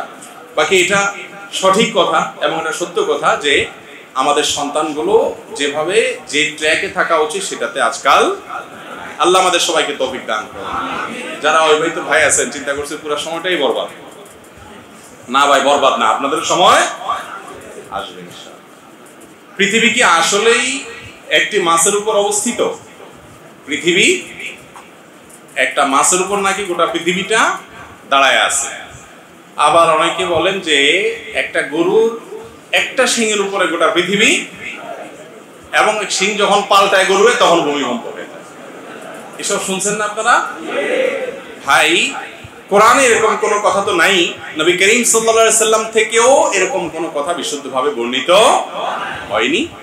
বরং এ বিষয়ে কিছু আথার পাওয়া যায় বিভিন্ন সালাফ থেকে, সেগুলো সম্পর্কে ইমাম ইবনে কাসির রাহিমাহুল্লাহ সহ বিশ্ববিখ্যাত পণ্ডিতরা আরো শত শত বছর আগেই কমেন্ট করে দিয়ে গেছেন, যেগুলো ইসরায়েলি বর্ণনা, যেগুলো ধারা পরম্পরায় লোকমুখ থেকে প্রচলিত হয়ে আসছে। অথেন্টিক কোরআন বা হাদিসের কোন সোর্স থেকে এগুলো জানা যায় না যে গোটা পৃথিবী কিসের উপরে, একটা মাছের পিঠের উপরে অথবা একটা গরুর শিংয়ের উপরে, এরকম কোন কথা প্রমাণিত। এরপরে প্রশ্ন হলো, নবুয়তের পূর্বে রাসূল আকরাম সাল্লাল্লাহু আলাইহি সাল্লাম কোন ধর্ম পালন করতেন? গুরুত্বপূর্ণ প্রশ্ন। নবুয়তের পূর্বে আমাদের প্রিয় নবী সাল্লাল্লাহু আলাইহি সাল্লামের ধর্ম কি ছিল? যদি বলেন যে কোন ধর্ম অনুসরণ করতেন না, তাহলে নাউজুবিল্লাহ, উনি কি ধর্মহীন ছিলেন নাকি? উনি নবী হয়েছেন কত বছর বয়সে? 40 বছর বয়সে। তাহলে 40 বছর বয়স মানে তো জীবনের মূল টাইমটা প্রায়। তো এই 40 বছর পর্যন্ত উনি নিজে তো নবীই ছিলেন না, উনি নবী হয়েছেন তারপরে। তাহলে 40 বছর পর্যন্ত নবী হওয়ার আগে তার ধর্ম কি ছিল? এর উত্তর হলো যে আম্মা জান আয়েশা রাদিয়াল্লাহু তাআলা আনহা বর্ণিত হাদিস, যেটি বুখারীতে আসছে, মুসলিমে আসছে, তিনি বলেছেন যে কান নবী সাল্লাল্লাহু আলাইহি সাল্লাম ইয়াখলু বিগার হিরা ইয়াতাহান্নাফ ফি। নবী সাল্লাল্লাহু আলাইহি সাল্লাম নবী হওয়ার আগে হেরা গুহায় গিয়ে ইবাদত বন্দেগী করতেন। ইয়াতাহান্নাফ এর তরজমা ইবনে হাজার আসকালানি রাহিমাহুল্লাহ অনেকে বলেছেন ইয়াতাহান্নাফ, অর্থাৎ ইব্রাহিম আলাইহিস সালামের যে দ্বীন হানিফ ছিল, ওই দ্বীন হানিফের উপরে তিনি অটল থাকতেন, অবিচল থাকতেন। সমাজের বিভিন্ন অপরাধ, এগুলোর যে আপনার কি বলে এটাকে, এগুলোর যে ছোঁয়া, এগুলোর যে আঁচ, এগুলো নবীজি সাল্লাল্লাহু আলাইহি সাল্লামের গায়ে তিনি লাগাতে দিতেন না, বরং তিনি হেরা গুহায় গিয়ে আল্লাহর ইবাদত বন্দেগী করতেন। ইব্রাহিম আলাইহিস সালামের যে মিল্লাত ছিল, মিল্লাত ইব্রাহিমী যেটাকে বলা হয়, এই মিল্লাত ইব্রাহিমের উপরে নবী করিম সাল্লাল্লাহু আলাইহি সাল্লাম ছিলেন। তাহলে তার নবুয়তের আগের যে সময়টা, এই সময়টাতে তার যে দিন ছিল, এটা ছিল দিন ইব্রাহিম। কোন দিন ছিল? তার বাবা পূর্বপুরুষ ইব্রাহিম আলাইহিস সালামের দিন এবং মিল্লাতের উপরে ছিলেন, এবং সেই মিল্লাত, সেই আকীদা এবং সেই মানের উপরে থেকে তিনি গারে হেরায় গিয়ে আল্লাহ তাআলার জিকির, আল্লাহর স্মরণ, দোয়া করতেন। নবী করিম সাল্লাল্লাহু আলাইহি সাল্লাম মক্কায় জন্ম হয়েছে তার, মক্কায় বড় হয়েছেন, 40টা বছর নবী হওয়ার আগ পর্যন্ত এখানে কাটিয়ে দিয়েছেন। আল্লাহ রাব্বুল আলামিনের নবী হওয়ার একটা প্রমাণ এটাও যে 40 বছর একটা সমাজে একটা অন্যায় এবং শিরকের সমুদ্রের মধ্যে ছিলেন, কিন্তু শিরকের এক ফোঁটা পানি, কাদা, ময়লা, নোংরা কোনো কিছু তার শরীরকে, তার ব্যক্তিত্বকে, তার আমলকে, তার বিশ্বাসকে এক মুহূর্তের জন্য স্পর্শ। এটা সম্ভব শুধুমাত্র তার বেলাতে, যাকে রক্ষা করেছেন স্বয়ং আল্লাহ। তার নবী মুহাম্মদ সাল্লাল্লাহু আলাইহি সাল্লাম মক্কায় সবাই যখন মূর্তি পূজা করে, সবাই যখন শিরক করে, সবাই যখন শিরকের ভিতরে নিমজ্জিত, সবাই যখন বিভিন্ন জাহিলি যুগের কর্মকাণ্ডে নিমজ্জিত, গোটা সমাজ একদিকে যাবে, একটা মানুষ স্রোতের বিপরীতে একা একা টিকে থাকবে, কেউ তাকে ওয়াজ নসিহত করে কনভিন্স করছে, এরকম না। এটা হতে পারে শুধুমাত্র কিসের মাধ্যমে? আল্লাহ তাআলার হেফাজতের মাধ্যমে। তো নবী হওয়ার আগে তিনি মক্কার মানুষদের এই শিরকপূর্ণ যে দিন, এটার অনুসারী ছিলেন। তিনি ছিলেন ইব্রাহিম আলাইহিস সালামের মিল্লাতের কি ইমাম আল্লামা আলুসি রাহিমাহুল্লাহ সহ বিশ্ববিখ্যাত মুফাসসির মুহাক্কিক উলামা ইকরাম এই কথাই বলেছেন যে তার আগের যে জীবন ছিল অ্যানালাইসিস করলে দেখা যায় যে তিনি দ্বীনে হানিফের উপরে ছিলেন। তিনি যদি নিজে নবী হওয়ার আগে এক মুহূর্তের জন্য অন্যদের দেখা দেখি বাচ্চা কালেও যদি অন্তত শিরকের কাজ করতেন নাউজুবিল্লাহ, তাহলে শিরকের বিরুদ্ধে তিনি যখন তাওহীদের দাওয়াত দিয়েছেন, মক্কার মানুষ বলতো যে তুমি নিজেই তো একসময় পড়তা, ঠিক না বেশি? কিন্তু অমুসলিমদের রচিত কোন নবীজির জীবনী গ্রন্থেও এরকম তথ্য পাবেন না যে মক্কার কোন মানুষের বুকের পাটায় বল ছিল যে নবীজিকে বলবে যে তুমি নিজেও করেছো। কারণ তিনি শিশুকাল থেকে সবাই শিরকে নিমজ্জিত থাকলেও বা বেশিরভাগ মানুষ নিমজ্জিত থাকলেও তিনি কিন্তু আল্লাহর অশেষ অনুগ্রহে সেফ ছিলেন, নিরাপদে ছিলেন। তার আপন দাদা তিনি মক্কার কুরাইশদের নেতা ছিলেন, যারা মূর্তি পূজা করতো তাদের লিড দিতেন। কিন্তু আল্লাহ তাআলা নবী সাল্লাল্লাহু আলাইহি সাল্লামকে হেফাজতে নিজের আপন চাচা আবু তালেব, তিনি নবী করিম সাল্লাল্লাহু আলাইহি সাল্লামের অনেক প্রিয় ছিলেন। নবীজি সাল্লাল্লাহু আলাইহি সাল্লাম তার স্নেহের ভ্রাতুষ্পুত্র ছিলেন, কিন্তু তারপরও চাচা বা দাদার আদর্শকে বা চাচার বন্ধুরা, বাবার বন্ধুরা বা অন্য যারা আছেন, মক্কার মুশরিক যারা ছিলেন, সবাই তো ধরেন উনি যখন ছোট সবাই তো সিনিয়র মুরব্বী, তাদের ভুল কিছু তিনি গ্রহণ করতেন। এটাই তার একটা বিশেষ আপনার মুজিজা বলতে পারেন, অলৌকিকত্ব বলতে পারেন যে আল্লাহ তাআলা তাকে হেফাজতে রেখেছেন। আছে না অনেক সময় ভাই, মানুষ এক সময় বড় আলেম হয়ে যায়, বড় ভালো মানুষ হয়ে যায়, কিন্তু তার পেছনে ইতিহাসে দেখা যায় একটু লিকেজ টিকেজ থাকে না? মানুষটা ভালো কিন্তু এককালে হয়তো এই কাজটা করছে, এই কথাটা বলছে, সে নিজে এটার জন্য লজ্জিত, এখন কিন্তু বলে ফেলছে, তখন বুঝে নেই। যারা নবী হন, শুধু আমাদের নবী না, যারা নবী হন সমস্ত নবী রাসূলদেরকে আল্লাহ তাআলা এইভাবে শিশুকাল থেকে মায়ের গর্ভ থেকে দুনিয়াতে আসার পর থেকে নিয়ে তাদেরকে আল্লাহ তাআলা গোটা সমাজের আগুনের আঁচ থেকে আল্লাহ তাআলা বিশেষভাবে সেভ রেখেছেন। এই জন্য তারা নবী এবং রাসূল হয়েছেন। আল্লাহ তাআলা তাদের প্রতি রহমতের বারিধারা বর্ষণ করুন।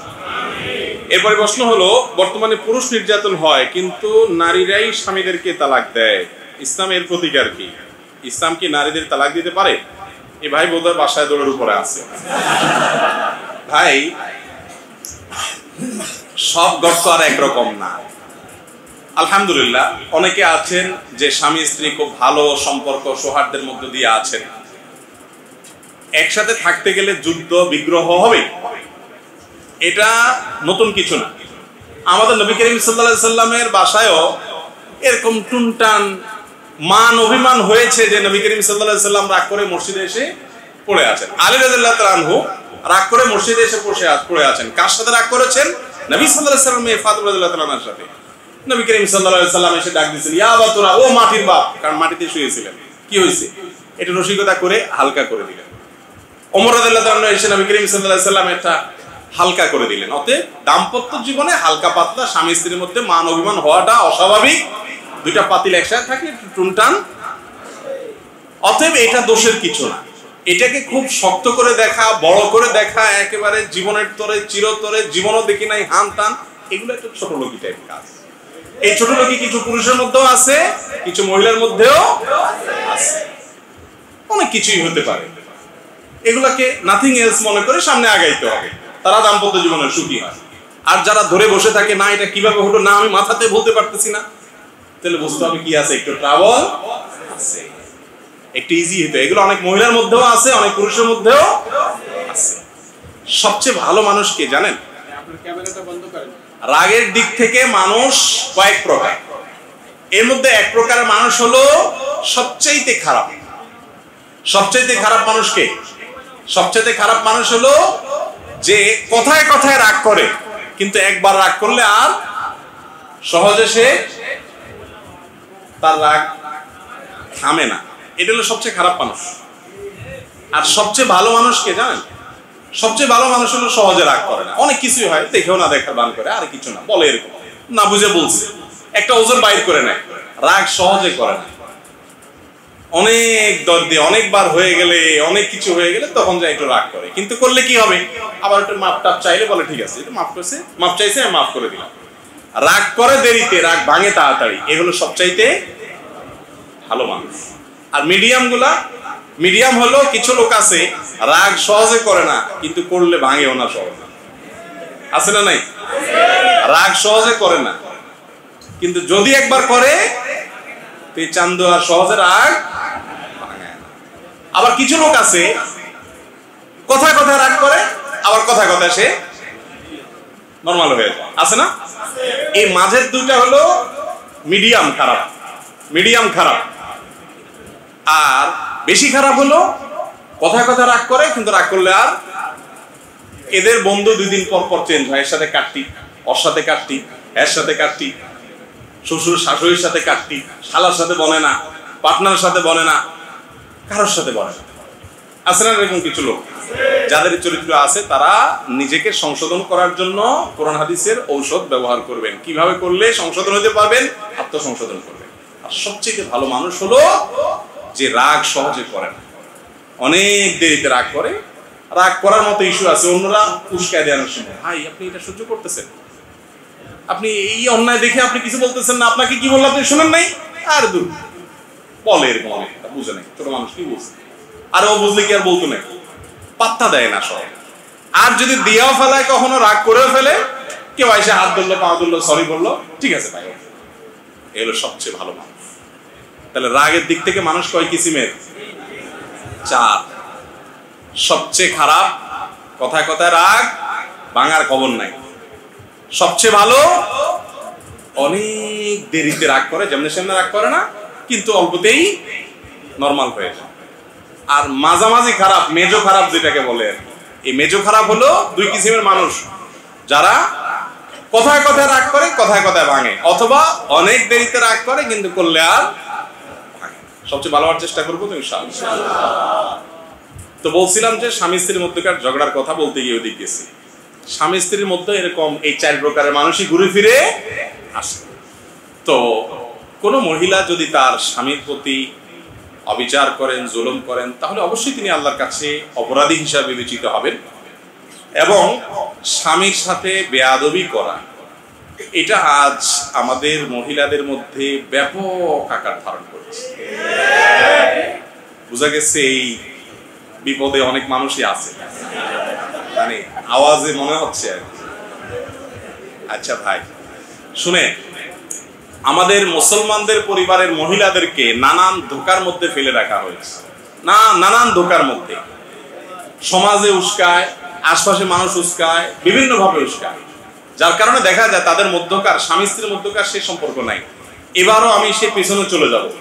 আমি সবসময় বলার চেষ্টা করি, যারা মুরব্বী চাচারা আছেন, একটু ধরেন 50-60 আপ যাদের বয়স, ওনাদের স্বামী স্ত্রীর মধ্যকার যে ভালোবাসা ছিল, এই ভালোবাসাটা আমাদের বয়সী বা আরো কম বয়সে যারা আছেন, তরুণ, বিয়ে শাদী করছেন, 1-2টা বাচ্চা হয়েছে মাত্র, আপনাদের আমাদের ভালোবাসার চাইতে এই মুরব্বী চাচাদের ভালোবাসার লেভেলটা অনেক হাই ছিল। এখনো চাচিরে ছাড়া চাচা বাঁচে না, ওই হাসতেছে উনি, জানে চাচিরে ছাড়া চাচা বাঁচে না, আবার চাচারে ছাড়া চাচি বাঁচে না, চাচিরে ছাড়া চাচা। আচ্ছা একটা জিনিস খেয়াল করেন, ওনাদের আমলে কি আমাদের মতো এত ফুল ছিল গিফট দেওয়ার মতো? জিজ্ঞেস করে দেখেন, এখানকার মুরব্বী চাচাদের জীবনে একটাও ফুল দেয় না, আপনি কিন্তু শত শত দিয়ে ফেলাইছেন, ঠিক না? ঠিক। আপনি মার্কেট আইনে ছেড়ে দিচ্ছেন, তুমি মার্কেটিং শেষ হলে আমার কেউ শুধু বিলটা দিন, তাই না? আর চাচাদেরকে জিজ্ঞাসা করে দেখেন, সারা বছরে একটা বেশি 2টা শাড়ি দিতে পারেন। আপনি যতবার মেসেজে লিখছেন যে I love you, I love you, I love you too, হান তান, যত চিঠি, যত মেসেজ আদান প্রদান, ভালোবাসা উতরেতে এই চাচারা জীবনে দেখা গেছে যে যৌথ সংসারে আছে, সকাল থেকে সন্ধ্যা পর্যন্ত ভোর চেহারাও দেখার সুযোগ পায় নাই, রাতের সবাই খায় দেয় শুয়েছে, অন্ধকারে বউ চেহারা একটু দেখছে। ভালোবাসি টু এটা বলার সুযোগই পাইনি, এরপরেও ভালোবাসাটা ছিল। আর এখন ভালোবাসাবাসির জিগির মুখে সারাদিন চলে, ফুল দেয়া নেওয়া চলে, এটা চলে, এরপরে কদিন পরে মোবাইল মারামারি চলে, ঠিক না ঠিক? তো এখন ভালোবাসাটা হলো মেড ইন চায়নার মতো হয়ে গেছে। আর মুরব্বীদের যে ভালোবাসা ছিল এটা made in Germany, made in Japan, আর অরিজিনালি সেটা মেড ইন মক্কা মদিনা। হ্যাঁ আমার এটা বাস্তবতা।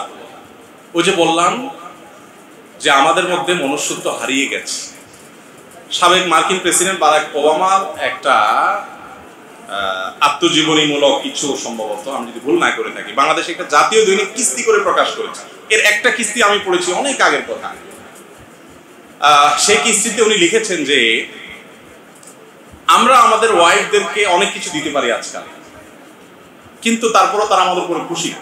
কিন্তু আমি আমার দাদাকে দেখেছি, দাদিকে দেখেছি, তেমন কিছু দিতে পারতো না, কিন্তু তারা একজন অন্যজনের প্রতি হ্যাপি ছিল, ঠিক কিনা?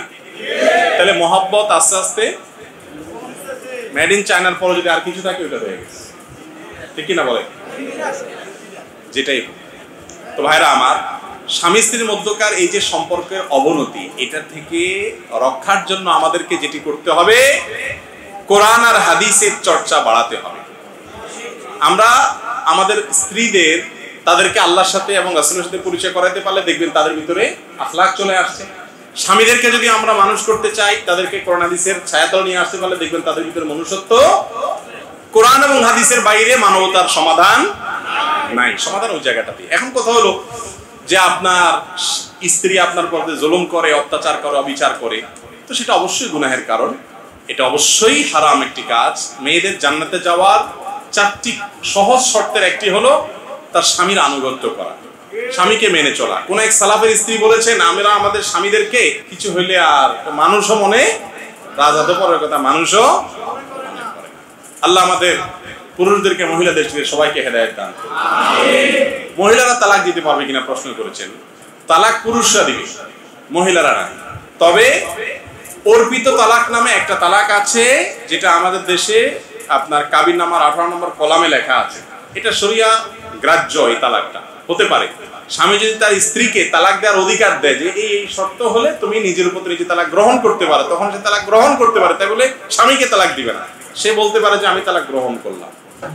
সেটা হতে পারে শর্ত যদি থাকে, শর্ত পাওয়া গেলে তারপরে। বহুত যদি কেন কিন্তু পর এক চান্সে তালাকের পাওয়ার ইসলাম পুরুষের হাতে দিয়েছে, মেয়ের হাতে দেয় না। এখন কথা বলেন, হাই হাই, তাহলে তো মহিলার অধিকার নষ্ট করছে, এটা আবার একদিন চলে আসবে, তাই না? ভাইরা আমার, আপনারা পেপার পত্রিকা পড়েন, আমার চাইতে বেশিও পড়েন বেশিরভাগ মানুষ। বাংলাদেশে আরো অনেক বছর আগে একবারে প্রথম সারির জাতীয় দৈনিকের রিপোর্ট বলছিল প্রতিদিন ঢাকা শহরে 39টা করে বিবাহ ভাঙে। এটা তখনকার কথা, এখন আরো অনেক বাড়ছে।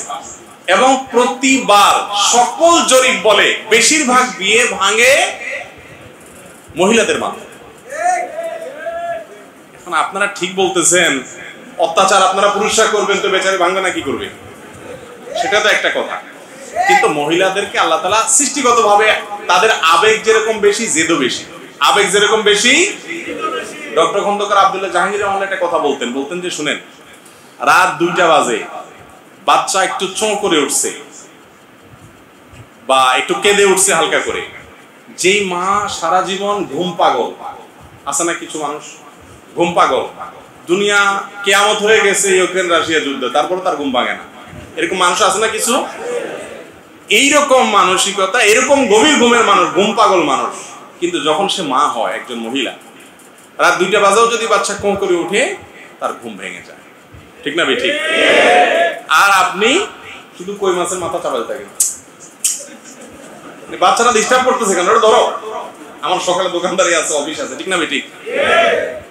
আবেগটা তার অনেক বেশি, এই জন্য আল্লাহ তাকে মা বানাইছে, নাহলে সে মানুষ করতে পারতো না সন্তান।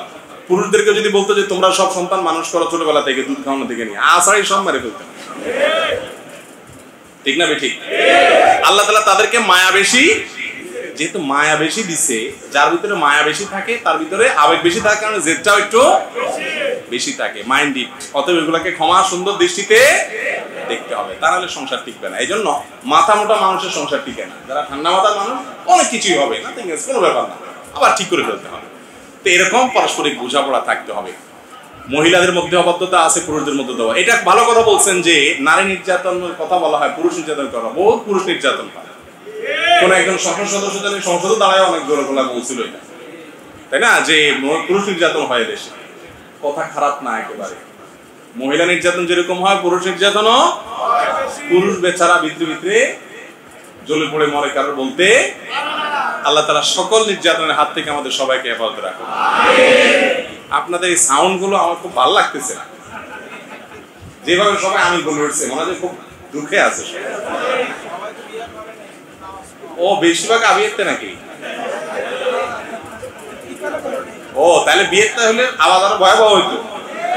আল্লাহ আমাদের সবাইকে হেফাজত রাখুন। এরপরে প্রশ্ন হলো, আল্লাহু আকবার বলার কোন নির্দিষ্ট জায়গা আছে কিনা? হ্যাঁ, অবশ্যই জায়গা আছে। কোরআন হাদিসে অনেক জায়গায় আমাদেরকে কি করতে বলা হয়েছে? আল্লাহর বড়ত্ব বর্ণনা করতে। আমাদের নবী করিম সাল্লাল্লাহু আলাইহি সাল্লামকে ওহী নাজিল হওয়া যখন শুরু হয়েছিল, শুরুর দিকে আল্লাহ তাআলা নির্দেশ করেছেন, ওয়া রাব্বাকা ফাকাব্বির, হে রাসূল আপনি আপনার রবের কি করুন? বড়ত্ব বর্ণনা করুন। এজন্য রবের বড়ত্ব বর্ণনা করতে হবে। এই বড়ত্ব আমরা কোথায় কোথায় বর্ণনা করব? নামাজের মধ্যে বর্ণনা করব। আল্লাহু আকবার দিয়ে নামাজ শুরু হয়, উঠতে বসতে আসে না, পুরো নামাজের মধ্যে তাকবীর, আল্লাহর বড়ত্ব বর্ণনা করতে হয়। এরপরে চাঁদ দেখার সময় আমরা যে দোয়া পড়ি, আল্লাহুম্মা আহিল্লাহু আলাইনা বিল আমনি ওয়াল ঈমান আও বিল ইয়ুমনি ওয়াল ঈমান ওয়াস সালামাতি ওয়াল ইসলাম, তো এই দোয়ার আগে বিভিন্ন বর্ণনায় আল্লাহু আকবার বলার কথা বলা আছে। চাঁদ দেখার পর কি বলবে? আল্লাহু আকবার। 3 নম্বর তাকবীর বলার জায়গা হলো জিলহজের প্রথম দশক। বেশি বেশি করে কি বলতে হবে? ফাকতিরুহুনা মিনাত তাকবীর ওয়াত তাহমিদ হাদিসে আছে, আল্লাহু আকবার, আল্লাহু আকবার, লা ইলাহা ইল্লাল্লাহ, আল্লাহু আকবার, আল্লাহু আকবার, লিল্লাহিল হামদ। আমরা বেশি বেশি পড়ি না, এটা হাদিসে আছে। তাহলে জিলহজের প্রথম দশকও তাকবীর বেশি বেশি পড়তে হবে। এর পাশাপাশি হজের সময়টাতে তাকবীর স্পেশালি বেশি বেশি পড়তে হয়। আল্লাহ বলেছেন, ওয়ালিতুকমিলুল ইদ্দাতা ওয়ালিতুকাব্বিরুল্লাহ আলা মা হাদাকুম, আল্লাহ তোমাদেরকে যে হেদায়েত দিয়েছেন এর জন্য বেশি বেশি তাকবীর করো, আল্লাহর বড়ত্ব বর্ণনা করো। হজেও এটা বেশি বেশি করতে হয়। 4 নম্বর তাকবীরের একটা গুরুত্বপূর্ণ জায়গা হলো জবেহের সময়, বিসমিল্লাহি আল্লাহু আকবার, পশু জবের সময় তাকবীর বলতে হয়, সুন্নাহ। এরপরে 5 নম্বর হলো সফরের সময়, বাহনে চড়ার সময়। আপনি কোনো বাহনে উঠলেন, বাসে উঠলেন, প্লেনে উঠলেন, ওঠার পরে বিসমিল্লাহ বলার পরে আল্লাহু আকবার, আল্লাহু আকবার, আল্লাহু আকবার বলবেন, এটা সুন্নাহ। 6 নম্বর হলো আপনি নিচে থেকে উপরে উঠতেছেন, সিঁড়ি দিয়ে বেয়ে উঠতেছেন, পাহাড় বেয়ে উঠতেছেন, তখন কি পড়বেন? আল্লাহু আকবার। কারণ কি? কারণ হলো আপনি যখন সিঁড়িতে উঠছেন, সিঁড়িটা, বিল্ডিংটা অনেক বড়, পাহাড়টা অনেক বড়, আপনার কাছে সেটা মনে হবে, কারণ আপনি এই বড় জিনিসটাকে ভেদ করে উপরে উঠতেছেন কষ্ট করে। তখন সাথে সাথে আপনার মুখ দিয়ে আসবে আল্লাহ সবচাইতে বড়। এগুলো তো আল্লাহর সৃষ্টি। এরপরে তাকবীরের আরেকটা গুরুত্বপূর্ণ জায়গা হলো কোন সুসংবাদ যখন শুনবেন। 7 নম্বর জায়গা সুসংবাদ। আছে না অনেক সুসংবাদ আমরা শুনি, কেউ ইসলাম গ্রহণ করেছে, একটা সুসংবাদ, কেউ একটা ভালো কিছু অর্জন করেছে, একটা সুসংবাদ, তখন সাথে সাথে কি হবে? আল্লাহু আকবার, তাকবীর হবে। এরপর 8 নম্বর জায়গা হলো আপনি যখন আগুন জ্বলতে দেখবেন কোথাও, হাদিসে আসছে কোথাও আগুন লেগে গেলে, আগুন লেগে গেছে মনে করেন, তো যারা দেখবে তারা তাকবীর দিবে। দেখবে কিংবা ওখানে আছে আশপাশে বা আক্রান্ত, তারা কি বলবে? আল্লাহু আকবার। এটা আগুন নিবারণের ক্ষেত্রে উপকারী। এখন যারা শুধুমাত্র তথাকথিত কি মনস্ক বলে, তারা এগুলো রিলেট করতে পারবে না কিভাবে কাজ করে। তারা রিমোট ঠিকই বুঝে, কিন্তু এগুলো যে এফেক্ট করে সেটা তারা বুঝে না। এই জন্য এই সময় তাকবীর বলতে হবে। আমরা তো আগুন লাগলে তাকবীর বলি না, আগে মোবাইল বাইর করি, সবাই লাইভ দিতে থাকি, তাই না? তো লাইভটা যা করেন তাকবীরটা আগে বলবেন। এরপরে আরেকটা জায়গা আছে, সেটা হলো সাধারণভাবে। আরেকটা জায়গা বলতে এটা ছাড়া আর বাকি সাধারণভাবে চলতে ফিরতে উঠতে বসতে সবসময় তাকবীর বলতে হয়। হাদিসে আসছে সুবহানাল্লাহ, এটা মিজানের পাল্লাকে অর্ধেক পরিপূর্ণ করে। আলহামদুলিল্লাহ, এটা যদি কেউ পড়ে তাহলে সেক্ষেত্রে এর চাইতে বেশি, অর্থাৎ পুরো মিজানের পাল্লাকে পূরণ করে। আর আল্লাহু আকবার বললে আসমান এবং জমিনের মধ্যবর্তী জায়গাটা সওয়াবে পরিপূর্ণ। তাহলে সুবহানাল্লাহ, আলহামদুলিল্লাহ চাইতেও আল্লাহু আকবারের সওয়াবের পরিমাণ। এইজন্য ইমানদার বেশি বেশি কি বলবে? আল্লাহু আকবার বলার আরেকটা বা 10 নম্বর জায়গা হলো আমরা যখন 5 ওয়াক্ত সালাতের পরে তাসবিহ পড়ি না, তখন সর্বশেষে বলতে হয় কি? আল্লাহু আকবার, আল্লাহু আকবার, আল্লাহু আকবার। রাতে যখন শুইতে যান তখন এই আমলটা করতে হয়, আরো বিভিন্ন সময় করতে। ফজর, যোহর, আসর, এশার আগে সুন্নত পড়ি, কিন্তু মাগরিবের সুন্নত কেন পরে পড়বো? আজব প্রশ্ন ভাই। আচ্ছা, এ জাতে আর অনেক প্রশ্ন আছে। জোহরের রাকাত নামাজ 4 রাকাত কেন, মাগরিব 3 রাকাত কেন? দাতিক একটা ভাব আসে না প্রশ্নের মধ্যে? হাস্যকর প্রশ্ন। হাস্যকর কেন বললাম বলি, এই নির্দেশদাতা কে? নামাজের নির্দেশদাতা কে? আমরা হলাম আল্লাহর কি গোলাম, সৃষ্টি। এমন ছোট সৃষ্টি যে আয়তনে আল্লাহর আমাদের চেয়ে কত বড় সৃষ্টি, অগণিত হাজারে হাজারে কাতারে কাতারে আছে, ঠিক না ভাই? ঠিক। এখন ক্ষুদ্রাতি ক্ষুদ্র এই সৃষ্টি জিজ্ঞাসা করতেছে আল্লাহ কেন আমাদেরকে এটা বলে? হাস্যকর না? বুঝেন নাই পুরোপুরি? আপনি ধরেন একটা বড় ইন্ডাস্ট্রির মালিক, আপনি একজন বড় ব্যবসায়ী, আপনি একটা বড় পদস্থ কর্মকর্তা, অনেক বড় দায়িত্ব পালন করেন, আপনি মন্ত্রী মিনিস্টার অনেক কিছু। আপনার একজন হাউস ড্রাইভার আছে, অথবা আপনার একজন পিয়ন আছে। এ আল্লাহর বান্দা, তারে আপনি হয়তো বললেন যে গাড়িটা নিয়ে অমুক জায়গায় যাও, আবার অমুক জায়গায় যাও, এই কাজটা করো, এর এই টাকাটা দিয়ে আসো, ওখানে ওইটা করো, এর 1 লাখ দিও, ওরে 50,000 দিও। এই যদি জিজ্ঞাসা করে স্যার এর 1 লাখ দিয়ে কেন, এখানে 50,000 কেন বললেন? এটা হাস্যকর প্রশ্ন কিনা বলেন? এটা তো তোমার বোঝার কথা না বাবু। আমি কোথায় কি করতে বলবো এই সব রহস্য যদি তুমি বুঝে যাও, তাহলে তো তুমি আমার মতো ব্যবসায়ী হয়ে যেতে। তোমার তো এটা জানার দরকার না আমি কোথায় কি জন্য দিতে বলছি, ঠিক না ভাই? ঠিক। আল্লামা ইকবাল বলেছেন, জো সমঝ মে আ গই वो फिर खुदा क्यों कर हुआ। যে আল্লাহর সব কিছুকে আপনি আপনার ক্ষুদ্র মস্তিষ্ক দ্বারা রপ্ত করে ফেলেছেন, বুঝে ফেলেছেন, আয়ত্ত করে ফেলেছেন, সবকিছু আপনি ধরে ফেলেছেন, সে আবার আল্লাহ কেন? আল্লাহ তো এমন এক সত্তা যে তাকে আপনার ক্ষুদ্র ব্রেন দিয়ে পরিপূর্ণ ক্যাপচার করতে, তার সবই যদি আপনি বুঝে যান, তাহলে আপনার সাথে তার পার্থক্যটা কি? বুঝেন নাই কথা? অনেক যুক্তি আমি দিতে পারবো। অনেক উলামায়ে কেরাম, আশরাফুল থানভির একটা কিতাব আছে, আল আজওয়াব আল মুসকিতা নামে আরবিতে একটা কিতাব আছে, আমার কাছে আছে। আমি অন্তত 5টা জবাব দিতে পারবো যে কেন মাগরিবের পরে সুন্নাত, যোহরের আগে সুন্নাত, মাগরিবের আগে কেন নাই, তারপরে যাই এখানে 3 রাকাত কেন, ওখানে 4 রাকাত। এটা নিয়ে অনেক উলামায়ে কেরাম, অনেক গবেষকরা গবেষণা করে অনেক হিকমত, অনেক রহস্য আবিষ্কার করেছেন। কিন্তু মূল কথাটা আমি আপনাদের বলছি, সেটা হলো যে গবেষকরা গবেষণা করে বের করেছেন, সেগুলো জানার পরে আমাদের ঈমান বাড়বে, আমরা জানবো, ঠিক আছে। কিন্তু মূল কথা মাথায় রাখতে হবে যে আমি তো আল্লাহর সৃষ্টি, আল্লাহ আমাকে কোন নির্দেশ কেন দিয়েছেন, এটা যদি আমি আল্লাহর এইটার ব্যাপারে যে প্রশ্ন তুলি, তার মানে আল্লাহকে আল্লাহ হিসেবে আমি স্বীকারই করলাম।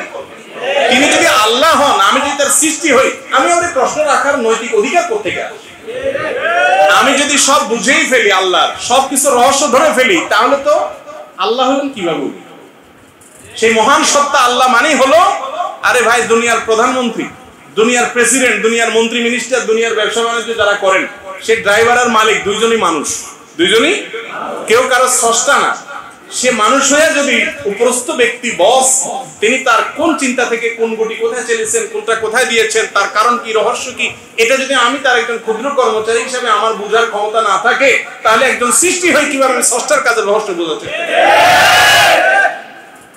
নাস্তিকরা এই সমস্ত প্রশ্ন খোঁচায় খোঁচায় খোঁচায় আপনাদেরকে দেয়, আপনারা অনেক চিন্তা করেন হ্যাঁ তাই তো তাই তো তাই তো। একজনে জিজ্ঞেস করে, হ্যাঁ সবাইকে আল্লাহ সৃষ্টি করছে বুঝলাম, তাহলে আল্লাহর কে সৃষ্টি করছে? এরকম প্রশ্ন করে না? এই প্রশ্নটাও হাস্যকর প্রশ্ন। কিভাবে হাস্যকর? হাস্যকর এই জন্য যে আপনি আল্লাহর স্রষ্টা খুঁজতেছেন, এর মানে আল্লাহকে আপনি সৃষ্টি মনে করতেছেন না স্রষ্টা মনে করতেছেন? আল্লাহ কি স্রষ্টা না সৃষ্টি?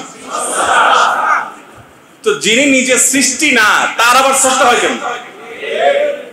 তার যদি কোনো স্রষ্টা আপনি খুঁজতে চান, তার মানে তাকে আপনি কি মনে করলেন? সৃষ্টি মনে করলেন। তো যিনি নিজে স্রষ্টা, তার আবার কোনো স্রষ্টা হতে পারে?